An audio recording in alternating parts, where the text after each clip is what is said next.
Hi! So today I'm going to talk about something I find interesting and I assume most of you would find interesting, and that is how to live longer. So there are these areas called blue zones around the world. This is the map you guys can see. So we have one in California, one in Costa Rica, Italy, Greece, and Japan. So all of these are clearly all over the globe. But what these areas have in common is people are living well into their hundreds, and it's not out of the ordinary for these communities. So what I'm going to tell you today is what these different zones have in common.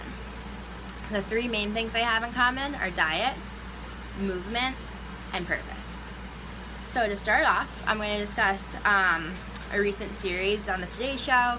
About 2 weeks ago, Maria Shriver went to each of these blue zones to find out what they do to live so long.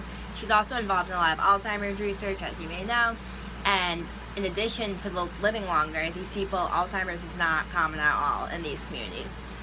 So she discussed how their diet, they're eating lots of beans, not a lot of meat, and they're passing down recipes. So they're not going to their McDonald's or anything like that. They're cooking their food that their parents made for them, that their grandparents made for them, and passing it down to their children. So it's very generational, not a lot of change to the diet either. It's very common for them to eat the same thing for breakfast, lunch, and dinner multiple days in a row. Dan Buettner in 2016 wrote an online article titled Reverse Engineering Longevity, and he found similar things in diet and the beans and the lack of meat. He also found this idea called the 80% rule. This is a Confucian mantra. Basically what it means is when you're 80% full, to stop eating. Don't wait until it reaches 100. When you start to feel 80% full, stop. It's kind of interesting to think about, but it clearly has been working for these people. Simon Worrell for National Geographic wrote an article in 2015 online titled Here are the Secrets to a Long and Happy Life, and he made a very interesting point. He said how now in the United States, people are evolutionary hardwired to seek fat, sugar, and salt. Unlike the blue zones where they're passing down recipes and cooking all their food, we have grown accustomed to going to the drive-thrus, and it's altered our taste buds and what we like and what our body craves, whereas probably years and years and years ago, we weren't craving those things because we didn't know those things were new. The second thing I'm going to discuss is movement. So Maria Shriver talked about how they're all moving. Buettner says how they live in an environment that constantly nudges them to move without thinking about it. They're gardening, they're making their food. Buettner talked about how when they need their bread, there's not a machine to do that. They're doing it themselves. They are walking to work, they're walking to school, and they're not even questioning it, because where we've replaced things with machinery, they haven't.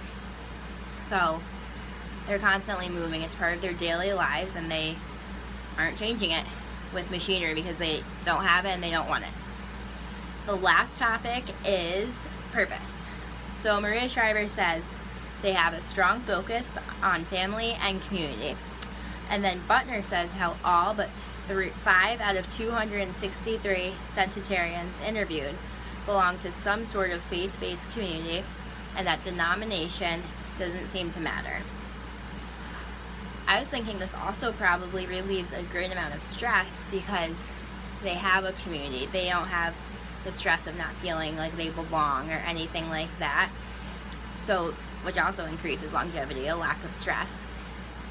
They're also waking up in the morning with people, they're surrounded by people who are living a very similar lifestyle to them and encouraging that lifestyle because they see the results. A long, happy life. It's a simple life, but it's a long and enjoyable one for these people. So there's no extreme diets or expensive workout videos or gym memberships. Basically, these people are just living a simple yet meaningful life, and I think that it does sound a lot different than the life we all live in the United States, but maybe with a little diet change, a movement change, walking to the store that's 5 minutes away instead of driving there, and finding purpose, which I think is always important, that maybe we too can strive to increase our longevity. So thank you for listening, and that's it.